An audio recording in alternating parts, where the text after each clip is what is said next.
স্বাগত সকলকে গল্পকথার শ্রুতিপাঠ্যে। পাঠ চলছে উপন্যাসের অধ্যায় থেকে তারাশঙ্কর বন্দ্যোপাধ্যায় রচিত রাধা। আজকের পর্বে আপনাদেরকে পাঠ করে শোনাব রাধা উপন্যাস থেকে সপ্তম পরিচ্ছেদ।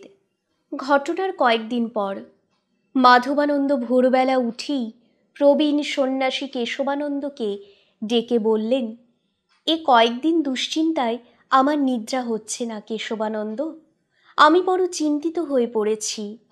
কেশবানন্দ বড় ধীর মানুষ, পশ্চিম দেশীয় লালা বংশের লোক, জীবনে রাজকর্মে প্রতিষ্ঠা পেয়েছিলেন, বৈষ্ণব ধর্মাবলম্বী বংশের সন্তান।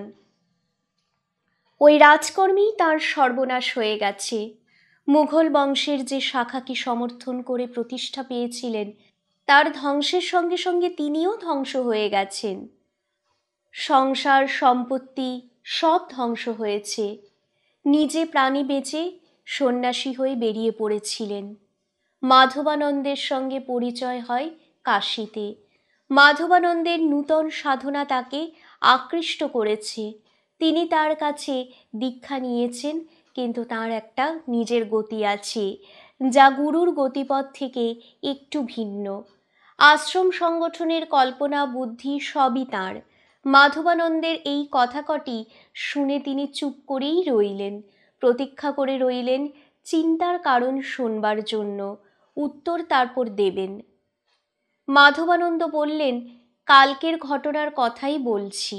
ঘটনাটা লোকের মুখে মুখে অনেক বড় হয়ে ছড়িয়ে পড়বে। আমি ভাবছি আমাদের বন্দুক এবং অন্যান্য অস্ত্রের কথা, আমাদের লোকবলের কথা নবাবী কাছারিতে গিয়ে না পৌঁছয়, ওপারে কেন্দুলির মহান্তের গদিতে চাঞ্চল্যের সৃষ্টি না করে। আবার কয়েক মুহূর্ত স্তব্ধ থেকে বললেন, স্থানীয় লোকের কাছেও খানিকটা সন্দেহের স্থল হয়ে পড়বে আমাদের আশ্রম। কি মনে করো তুমি? অসম্ভব তো নয়ই, এবং তাই সম্ভব। কিন্তু বলো, তাতে বিচলিত হলে বা ভয় পেলে তো চলবে না। না, তা চলবে না। কেশবানন্দ বললেন, স্থানীয় লোকের সন্দেহ, কেন্দুলির মহান্তের চাঞ্চল্য বা শত্রুতাও যদি হয়, তাতে আমাদের বিচলিত হবার কোনো হেতু নেই। ভয় শুধু নবাবকে। কিন্তু সুজাউদ্দিন যতদিন গদিতে আছে, ততদিন নবাব দরবারেও খুব আশঙ্কা আছে বলে আমার মনে হয় না। কারণ নবাব সুজাউদ্দিন বিলাসী এবং অলস, নিতান্তই দেহলালসায় আবদ্ধ জীব। এইসব কারণে তিনি শান্তিপ্রিয়। তার উপর লোকটি হিসাবী। উড়িষ্যায় নায়েব তকিখার অত্যাচারে পুরুষোত্তমের রাজা জগন্নাথ বিগ্রহ মূর্তি চিল্কা হ্রদের অপর পারে স্থাপন করবার সংকল্প করেছিল। 1 বছর নিয়েও গিয়েছিল। তাতে উড়িষ্যায় তীর্থযাত্রীর অভাবে রাজস্ব কমে গিয়েছিল। নবাব সুজার সঙ্গে সঙ্গে তকি খাঁকে সরিয়ে দিয়ে কুলি খাঁকে পাঠিয়েছেন। আপনি আমার উপর ভরসা রাখুন।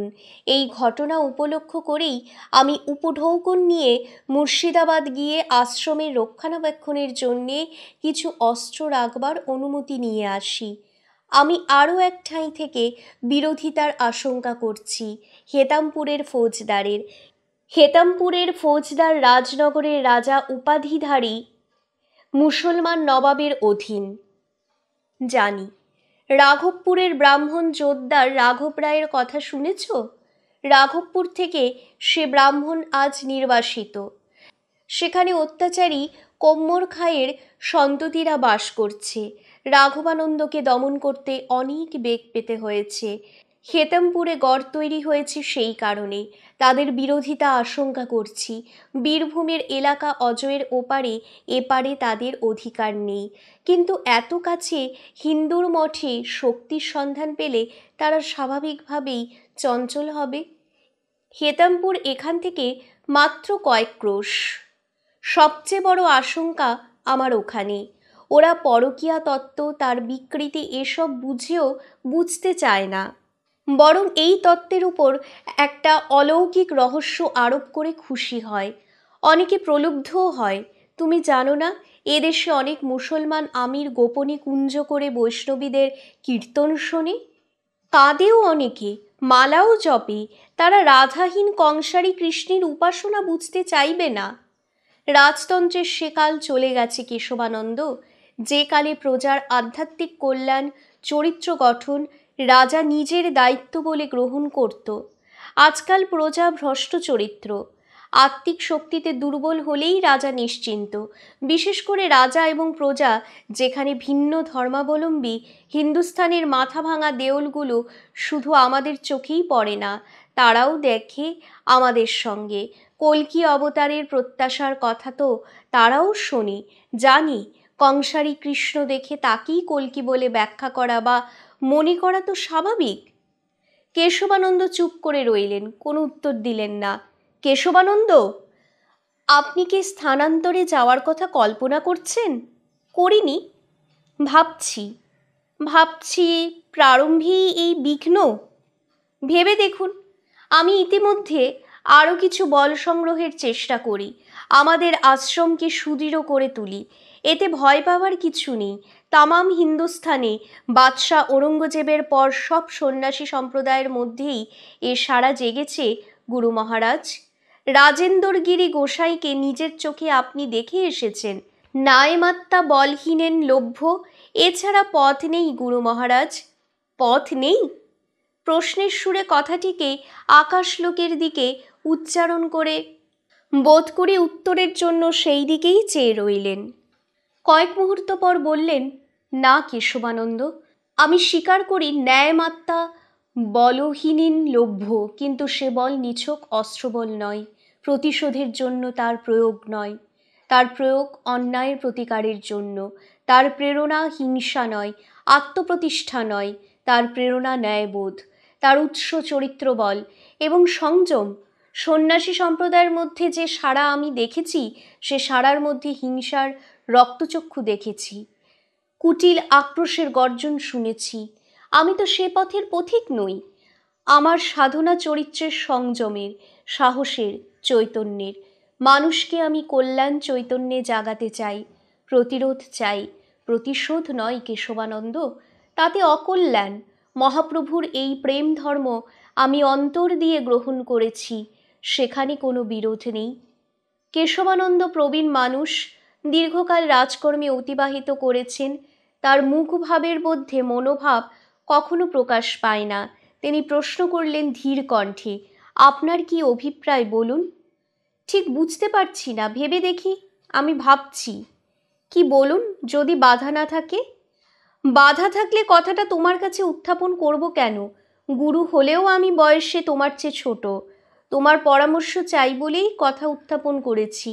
আমি যদি কেশবানন্দ হেতমপুরের ফৌজদারের সঙ্গে দেখা করে সব বুঝিয়ে বলি, নিজে থেকে যাবেন? রাজচরিত্রের স্বভাব হলো সবই বিপরীত দিক থেকে দেখা। আমার একটি অজুহাত আছে কেশবানন্দ। অবশ্য অজুহাত কথাটা ঠিক নয়, এ ঘটনাটা না ঘটলেও আমাকে একবার যেতে হতো। কয় লোকটিকে দেখেছ? সে এই আশ্রমের কাছে কোথাও একটি বহুমূল্য নীলা কুড়িয়ে পেয়েছে। রত্নটি সে আমার ভেবেই আমাকে দিতে এসেছিল, কিন্তু সে আমার নয় শুনে বললে তাহলে সেই মুঘল বিবির হবে। হেতামপুরের এখন যে হাফেজ খাঁ, হাতেম খাঁয়ের সর্বাধিক প্রিয় পাত্র, পুত্রাধিক প্রিয়, সর্বে সর্বা। সেই হাফেজ খাঁ ওখানে কর্মলাভের পূর্বে প্রথম এই বনের এই দেওলে এসে উঠেছিল। হয়তো নিতান্তই কর্মসন্ধানীর মতো পথের মধ্যে আশ্রয় দেখে বিশ্রাম করেছিল, হয়তো বা কেশবানন্দ। তাছাড়াও আরও কিছুর মতো, পলাতকের মতো। কারণ লোকান্তর ছেড়ে এই বনে তার পরমা সুন্দরী স্ত্রীকে নিয়ে আশ্রয় নেওয়াটা ঠিক যেন স্বাভাবিক বলে মনে হয় না। কয় বলে এমনই রত্ন সে দেখেছিল সেই মেয়েটির আভরণের মধ্যে। আমি তারই একটা সন্ধান করতে যেতামই, তাই যাব। সেই সূত্র ধরেই কথা তুলব। অপেক্ষা করুন মহারাজ, দেখুন ফল কি হয়। মাধবানন্দের আশঙ্কা অমূলক নয়। তার দিন পাঁচেক পরেই ওপার থেকে কেন্দুলির মহান্ত ভরদ্বাজ সংবাদ পাঠালেন। একজন শিষ্য এলো একখানি লিপি নিয়ে, দেবনাগরীতে ব্রজভাষায় লেখা পত্র।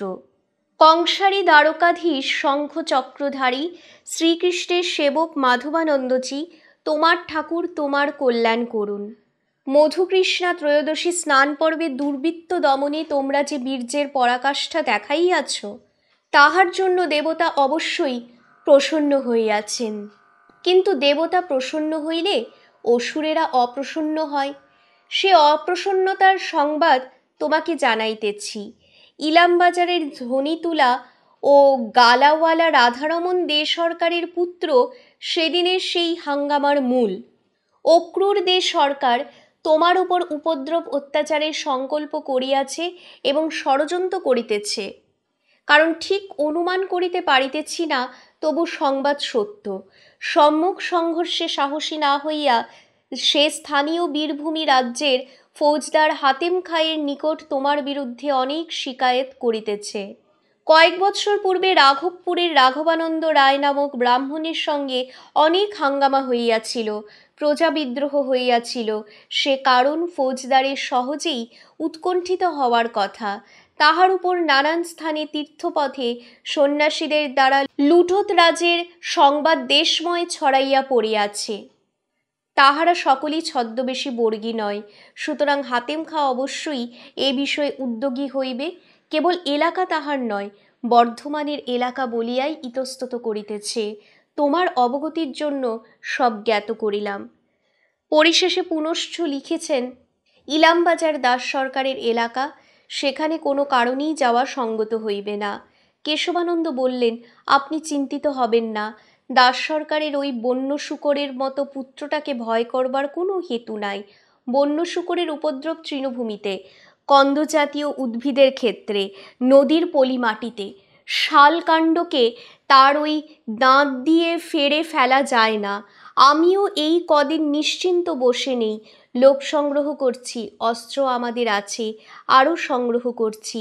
সরকি, দা, তীর, ধনুক এবং হেতমপুরের ফৌজদারের ডান হাত সেই হাফেজ খাঁ সম্পর্কেও আমি সন্ধান করছি। আমার একটা সন্দেহ হচ্ছে গুরু মহারাজ, যদি তা সত্য হয় তাহলে সে আমাদের বিরুদ্ধে কিছু করতে পারবে না। মাধবানন্দ বিস্মিত দৃষ্টিতে তাকালেন কেশবানন্দের দিকে। কেশবানন্দ বললেন, আপনি সেদিন নীলার কথা বললেন, তাই থেকে আমার মনে সন্দেহ জেগেছে। আপনি কি মথুরার ঘাটে দিল্লির বাদশাহ বংশের সেই উচ্ছৃঙ্খল যুবকের কথা ভুলে গেছেন গুরু মহারাজ? হোসেন আলী, চোখের কোলে সেই আশ্চর্য কালির দাগ।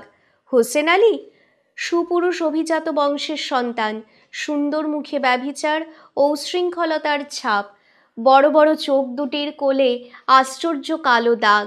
মনে পড়েছে বই কি, হঠাৎ একখানা নৌকো এসে ভিড়েছিল তার বজরার গায়ে। নৌকো থেকে বজরায় উঠে বলেছিল, হিন্দু ফকির, শুনেছি তোমরা গণনা করে অনেক কিছু বলতে পারো, তুমি কিছু পারো না বুজরুক? মাধবানন্দের চোখে অগ্নিকণা বিচ্ছুরিত হয়েছিল, কিন্তু চতুর কেশবানন্দ তাকে আড়াল করে সামনে এসে তার সঙ্গে কথা বলেছিলেন। এককালের বিজ্ঞ রাজকর্মচারী সুচতুর বুদ্ধিধর লালা বংশের সন্তান অতি সহজেই মদপ্প হোসেন আলীর সঙ্গে কথা বলে তার কাছ থেকে কথা সংগ্রহ করেই তাকে উত্তর দিয়ে তুষ্ট করেছিলেন। মাধবানন্দ কথাটা বিস্মৃত হয়েছিলেন। হোসেন আলী বলেছিল, তার প্রেয়সী বাদশাহ বংশেরই কন্যা আমিনা ওসমান বলে এক ওমরা পুত্রের সঙ্গে গৃহত্যাগ করে নিরুদ্দেশ হয়েছে। হোসেন আলী তাদেরই সন্ধান করে বেড়াচ্ছে। যতদূর সংবাদ পেয়েছে তাতে তারা আগ্রার দিকেই এসেছে। চতুর কেশবানন্দ বলেছিল, আগ্রা বোধহয় ত্যাগ করেছে তারা এতক্ষণে। গণনা করে দুজনের আকৃতি এবং রূপও বর্ণনা করেছিল, ঠিক মিলিয়ে দিয়েছিল, এমনকি অলঙ্কারও। সেই প্রসঙ্গে বলেছিল, বহুমূল্য রত্ন রয়েছে যেন নানা বর্ণের নীলা। সঙ্গে সঙ্গে হোসেন আলী বলেছিল, নীলা? বহুমূল্য নীলা সেখানা? বাদশাহ শাহজাহান সেসব জহরতকে পেয়ার করতেন, শেষ দিন পর্যন্ত নিজের কাছে রেখেছিলেন। তারই মধ্যে ছিল ওই নীলাখানা। কোনো ক্রমে এসেছিল আমাদের হাতে। ওই নীলাখানা আমিই তাকে দিয়েছিলাম। কেশবানন্দ বললেন, আমার বিশ্বাস গুরু মহারাজ, এরা তারাই। কয়র কুড়িয়ে পাওয়া ওই নীলা বহুমূল্য, বাদশাহী জহরত বলেই আমার ধারণা।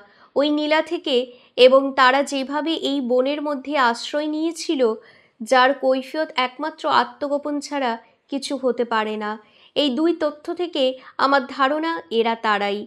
এ কথা ঘুণাক্ষরে তার কানে তুললে সে আমাদের সঙ্গে সৌহার্দ্য স্থাপন করতে বাধ্য। আপনি কোনো চিন্তা করবেন না। চিন্তা? না, চিন্তার আমার অবসর নেই বর্তমানে কেশবানন্দ। চৈত্রের শেষ হবে কাল, বৈশাখ মাস তপস্যার মাস। সেই চিন্তাই আমার একমাত্র চিন্তা বর্তমানে। দ্বাদশ মাসে সূর্য দ্বাদশ রাশিতে অবস্থান করবেন। তাঁর সপ্তাশ্ববাহিত রথে 12 মাসে 12টি রাশি পরিভ্রমণ করে পৃথিবী পরিক্রমা শেষ করেন। আর বিষ্ণুপ্রিয়া ধরিত্রী দ্বাদশ মাসে দ্বাদশ যাত্রায় দ্বাদশ উপচারে পূজা করেন। বৈশাখে মেষ রাশিস্থ ভাস্করে প্রখরতম তাপের দিনে অগুরু চন্দনের লেপন প্রস্তুত করে প্রভুর শ্রীঅঙ্গ চর্চিত করে দেয়। প্রখর উত্তাপ, বড় ক্লেশ হবে। চৈতন্যময় পরম পুরুষ স্নিগ্ধ শান্ত হলেই সব স্নিগ্ধ শান্ত। মাধবানন্দ দেব অঙ্গ চন্দন চর্চিত করে দিলেন। তারপর একে একে আশ্রমের সকলেই চন্দন অর্ঘ্য দিলেন ভগবানের ভাব বিগ্রহের চরণে। নিজের নিজের মস্তকে, ললাটে এবং বুকে চন্দন প্রসাদের তিলক এঁকে নিলেন এবং এরপর গোস্বামীরা একে একে বার হয়ে গেলেন। এ মাসে অনেক কাজ, কাজ নয় ব্রত। বৈশাখ ব্রতেরই মাস। সবচেয়ে বড় কাজ এ মাসে জলদানের কাজ। অনেকগুলি জলসত্রের ব্যবস্থা করেছেন মাধবানন্দ। এই সুদীর্ঘ বহুক্রোশব্যাপী অরণ্যের মধ্য দিয়ে বহুকালের সড়ক চলে গিয়েছে। এদিকে বর্ধমান থেকে ওদিকে বহু দেশান্তর পার হয়ে চলে গিয়েছে পঞ্চনদ পর্যন্ত। আবার রানীগঞ্জের ওখানে দামোদর পার হয়ে বাঁকুড়া, বিষ্ণুপুর পার হয়ে চলে গিয়েছে শ্রীক্ষেত্র। সুদীর্ঘ অরণ্যপথে ছায়াসুলভ কিন্তু জলসুলভ নয়। মধ্যে মধ্যে অনেক ছোট ছোট নালা নদী এদিকে অজয় ওদিকে দামোদরের সঙ্গে মিশেছে, কিন্তু বনের মধ্যে তাদের খুঁজে বের করা শক্ত।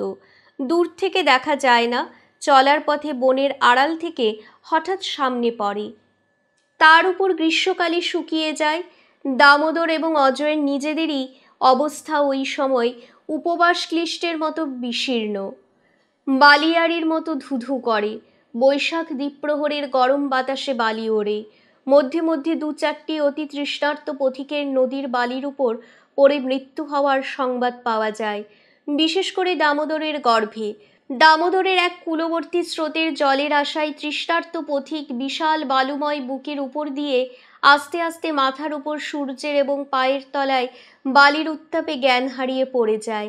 তার মৃত্যু হয়।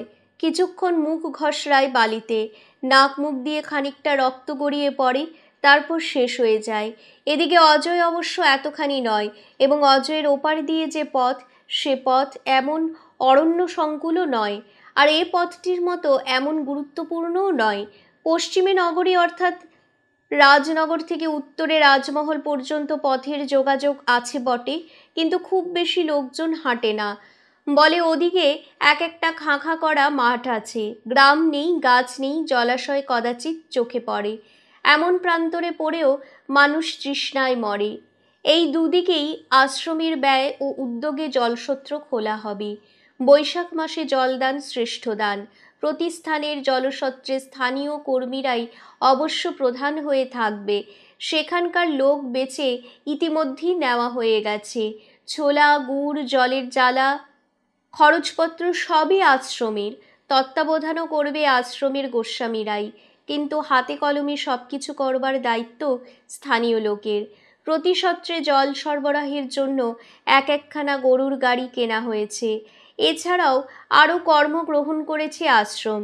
সন্ধ্যায় গোস্বামীরা গ্রামে গ্রামে গিয়ে ভাগবত কথা শুনিয়ে আসবেন, বলে আসবেন, মানুষ অসত্য থেকে সত্য চলো, অসততা থেকে সততায় চলো, অশুদ্ধতা থেকে শুদ্ধতায় চলো, আচার আর অন্ধবিশ্বাস থেকে চৈতন্যে জাগো।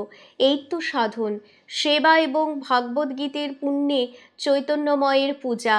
মাধবানন্দ নিজে নিয়েছেন পঞ্চতপার মতো ব্রত। পঞ্চতপা নয়, আশ্রমের উঠোনের ঠিক মাঝখানে বড় নিম গাছটার তলায় মাটি বাঁধানো বেদিটির উপর বসে সমস্ত দিন হোমকর্মে মগ্ন থাকবেন, অর্থাৎ সারাটা দিন বাইরে থেকে সূর্যকিরণকে যথাসম্ভব দেহে মনে গ্রহণ করবেন। জল গ্রহণ করবেন সূর্যাস্তের পর। ওম বৈশাখে মাসি মেষ রাশিস্থে ভাস্কর শুক্লপক্ষে। দিন শেষে মাধবানন্দ মন্ত্র উচ্চারণ করে হোমাগ্নিতে শেষ আহুতি প্রদান করেছিলেন। একখানি গরুর গাড়ি এসে আশ্রমের মধ্যে ঢুকল। গাড়িখানিতে মাটির জালা, বড় বড় মাটির কলসি, কয়েকটা বস্তা প্রভৃতি জলসচ্চের সরঞ্জামে বোঝাই। কোনো স্থানের জলসচ্চের গাড়ি ফিরে এলো, সঙ্গে একজন তরুণ সন্ন্যাসী, আরেকজন সন্ন্যাসী, সে ওই গোপালানন্দের দলভুক্ত। কেশবানন্দ প্রশ্ন করলেন, এ কি, তুমি ফিরে এলে যে গাড়ি নিয়ে? গাড়িগুলির ফেরার কথা নয়, সন্ন্যাসীদেরও নয়। যে গ্রামে জলসত্র দেওয়া হয়েছে সেই গ্রামেই তাদের বৈশাখী সংক্রান্তি পর্যন্ত থাকবার কথা। মাধবানন্দ বারেকের জন্য সেই দিকে দৃষ্টি ফিরিয়ে দেখে আবার আপন কর্মে মন দিলেন। আপন অজ্ঞাতসারেই বোধ করি ভ্রু দুটি কুঞ্চিত হয়ে উঠল। একটা হাঙ্গামার জন্য ফিরে আসতে হলো গোস্বামী মহারাজ। হাঙ্গামা? কি হাঙ্গামা? আমাদের জলসত্রে কেউ জল খাবে না মহারাজ, কাউকে খেতেও দেবে না। আমরা রাধাকে বর্জন করেছি। গোটা গ্রামটাই আমাদের ওপর বিরূপ হয়ে উঠল মহারাজ। কই, এ পর্যন্ত তো ঘুণাক্ষরে এ কথার আভাস পাইনি। হঠাৎ একটা ঘটনা, তা থেকে এমন হয়ে গেল মহারাজ। হঠাৎ কি ঘটল?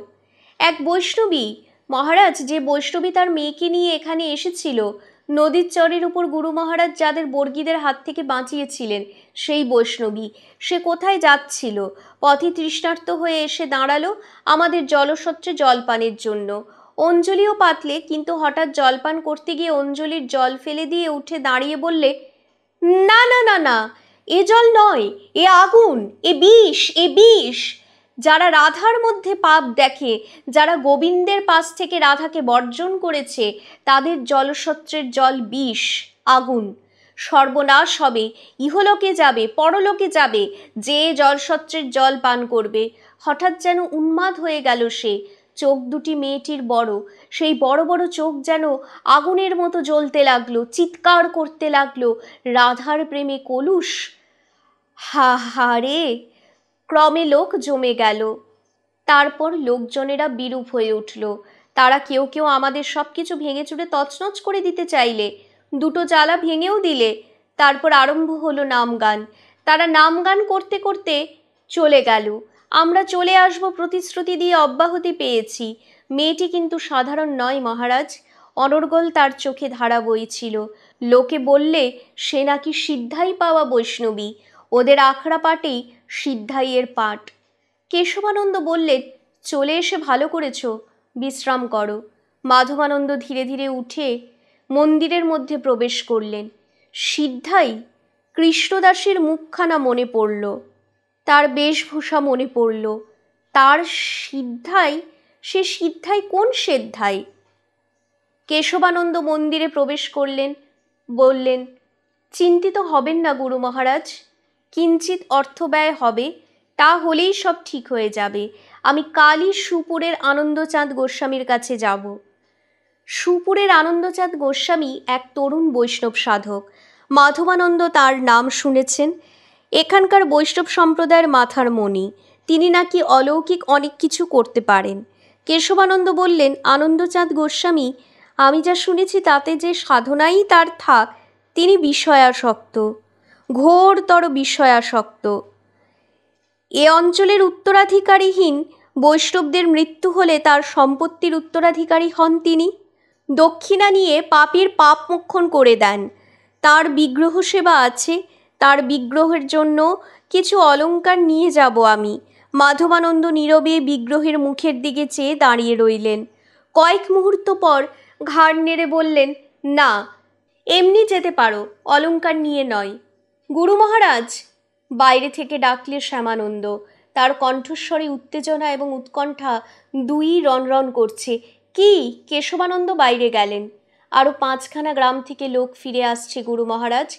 এখানে তারা গাড়ি গরু সব কেড়ে নিয়েছে, আমাদের সেবকদের মারপিট করেছে, সমস্ত জিনিসপত্র ভেঙে ছড়িয়ে ফেলে দিয়েছে। সুখবাজারে আমাদের সেবক যাদবানন্দের মাথা ফাটিয়ে দিয়েছে, তার অবস্থা ভালো নয়। কেশবানন্দ কঠিন হয়ে উঠলেন, বিস্মিতও হলেন।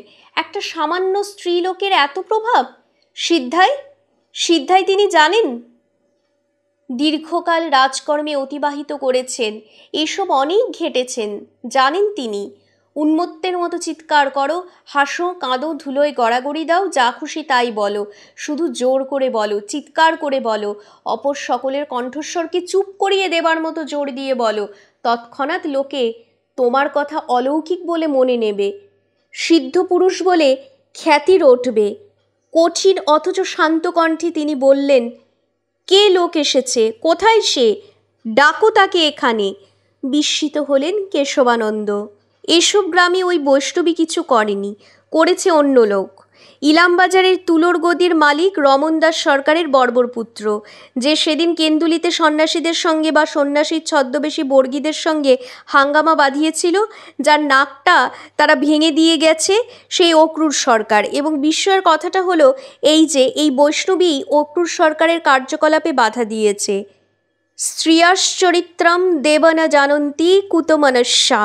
যে বৈষ্ণবী চিৎকার করে লোককে এই রাধা বর্জনকারী আশ্রমের জলসত্রকে বিষ বলে জল খেতে বারণ করলে, লোকজনকে জড়ো করে রাধা নাম কীর্তন করে সারা অঞ্চলে মাতন তুললে, সেই অক্রূর সরকারের অত্যাচারের স্থানে এসে চিৎকার করে বললে মহাপাপ, মহাপাপ হবে, বললে ওই যে বর্বর পিশাচের মতো চেহারা, ওই যে সরকার, ও সাক্ষাৎ পাপ, সাক্ষাৎ অধর্ম, ওর কথায় তোমরা সন্ন্যাসীর গায়ে হাত তুলো না, জ্বলে যাবে সব, পুড়ে যাবে সব, মহামারীতে ধ্বংস হয়ে যাবে সব, আমি বলছি, আমি দিব্যচক্ষে দেখতে পাচ্ছি।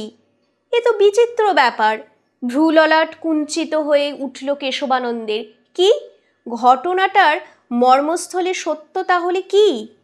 মাধবানন্দ ঘর থেকে বেরিয়ে এলেন, বললেন, চৈত্র সংক্রান্তিতে সংকল্প করে জলসত্রের ব্রত গ্রহণ করেছি, সে তো ভঙ্গ করতে পারবো না। এদিকে আমি ব্রত করেছি, প্রথম দিনের হোম হয়ে গেছে, আমি নিজেও তো ব্রত ছেড়ে যেতে পারবো না। তোমরা সকলে মিলে পরামর্শ করে স্থির করো কি করা হবে। সংঘর্ষ আমি চাই না, কিন্তু সংঘর্ষের ভয়ে পশ্চাৎপদ হওয়ার অর্থ পরাজয়। ব্রতভঙ্গের পরাজয় আর মৃত্যুতে পার্থক্য কোথায়? কেশবানন্দ বললেন, কাল ভোরবেলা আবার এদের পাঠাবো গুরু মহারাজ। অবশ্য এই গ্রামগুলিতে নয়, অন্য গ্রামে, এবং ওপারে নয় এপারে, শহর রানীগঞ্জ পর্যন্ত বাদশাহী সড়কের দুই পাশে এই জঙ্গলের পর মরুভূমির মতো প্রান্তর, সেই প্রান্তরের মধ্যে মধ্যে জলাভাবে পথিকের মৃত্যু ঘটে, ওদের সেই দিকে পাঠাবো। আমরা হাত বাড়িয়ে হাত গুটিয়ে নিচ্ছি না গুরুজি, আমরা এদিকে যে হাতটা বাড়িয়েছিলাম সেটা অন্যদিকে বাড়াচ্ছি।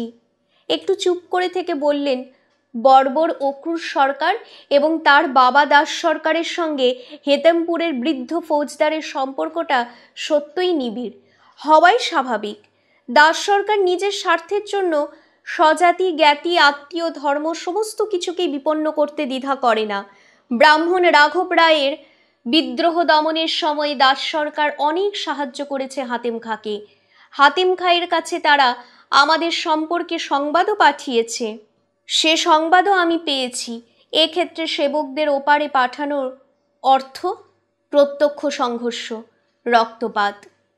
আমাদের তো রক্তপাতের অধিকার আপনি দেননি, রক্ত আমাদের দিতে হবে, জীবনও যেতে পারে। কংসারীর সেবকেরা কি ভীত কেশবানন্দ?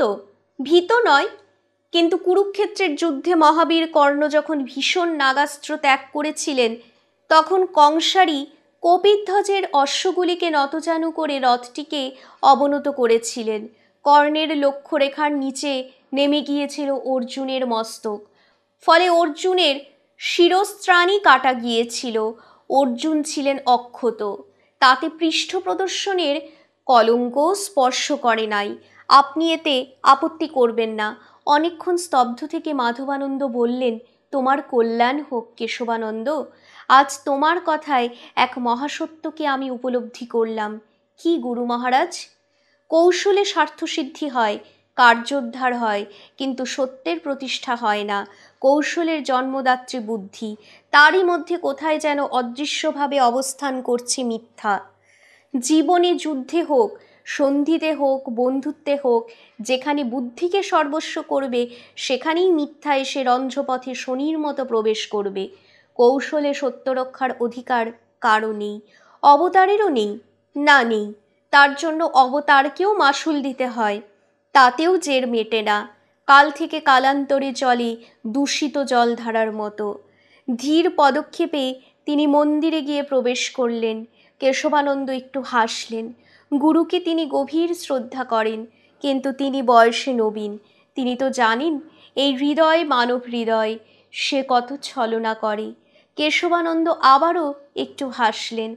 তিনি নিজের কথা ভাবছেন, তা থেকেই বুঝছেন সর্বনাশের পর তিনি সত্য বৈরাগ্য বলেই পথে বেরিয়েছিলেন।